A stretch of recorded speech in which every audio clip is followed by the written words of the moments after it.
एक ईसाई माँ अपने बच्चे को समझा रही थी कि बेटा, दूसरों की सेवा करना चाहिए। भगवान ने तुम्हें इसीलिए बनाया है कि तुम दूसरों की सेवा करो। बेटा बुद्धिमान था उस छोटे से बच्चे ने, और छोटे बच्चे अक्सर ऐसी बातें पूछ लेते हैं कि बूढ़े जवाब न दे सकें। उस छोटे बच्चे ने कहा है, यह तो मैं समझ गया कि मुझे इसलिए बनाया है कि दूसरों की सेवा करूं। दूसरों को किस लिए बनाया है, इसका भी उत्तर चाहिए। माँ जरा मुश्किल में पड़ी होगी, अब क्या कहे? अगर कहे दूसरों को इसलिए बनाया है कि तुम सेवा करो, तो यह तो बड़ा अन्याय है कि मुझको सेवा करने के लिए बनाया और उनको सेवा करवाने के लिए। यह तो मूल से अन्याय हो गया। अगर माँ यह कहे कि दूसरों को इसलिए बनाया है कि वे तुम्हारी सेवा करें और तुम्हें इसलिए बनाया है कि तुम उनकी सेवा करो, तो बेटा कहेगा, अपनी अपनी सब कर लें, क्यों फिजूल की झंझट खड़ी करनी। मैं यही कह रहा हूँ, इस दुनिया में बहुत हो चुकी दूसरों की सेवा, कुछ सार हाथ नहीं आया। दूसरों की सेवा के नाम पर बहुत थोथे धंधे चल चुके। सेवा के नाम पर सत्ताधिकारियों ने लोगों का शोषण किया है। जो भी सेवक बनकर आता है, आज नहीं कल सत्ताधिकारी हो जाता है। जो तुम्हारे पैर दबाने से शुरू करता है, एक दिन तुम्हारी गर्दन दबाएगा।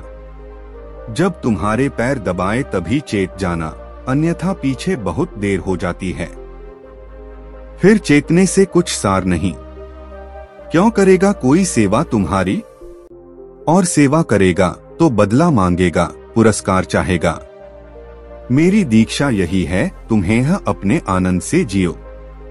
इतना ही पर्याप्त होगा कि तुम किसी दूसरे के आनंद में बाधा न बनो। इतना ही पर्याप्त होगा कि तुम अपने आनंद का नृत्य नाचो और अपना गीत गाओ। शायद तुम्हारे आनंद की तरंग दूसरों को भी लग जाए और वे भी आनंदित हो जाएं। शायद थोड़ी गुलाल तुमसे उड़े और वे भी लाल हो जाएं। थोड़ा रंग तुमसे छिटके और वे भी रंग जाएं। यह दूसरी बात है। तुमने सेवा की ऐसा सोचना मत।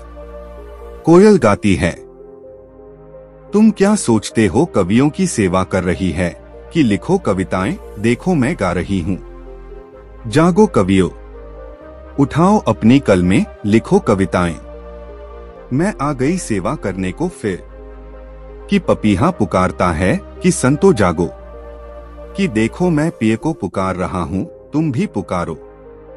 मैं तुम्हारी सेवा करने आ गया। तुम इस जगत में देखते हो कौन किसकी सेवा कर रहा है। कोयल गीत गा रही है अपने आनंद से। पपीहा पुकार रहा है अपने रस में विमुग्ध हो। फूल खिले हैं अपने रस से। चांद तारे चलते अपनी ऊर्जा से। तुम भी अपने में जियो।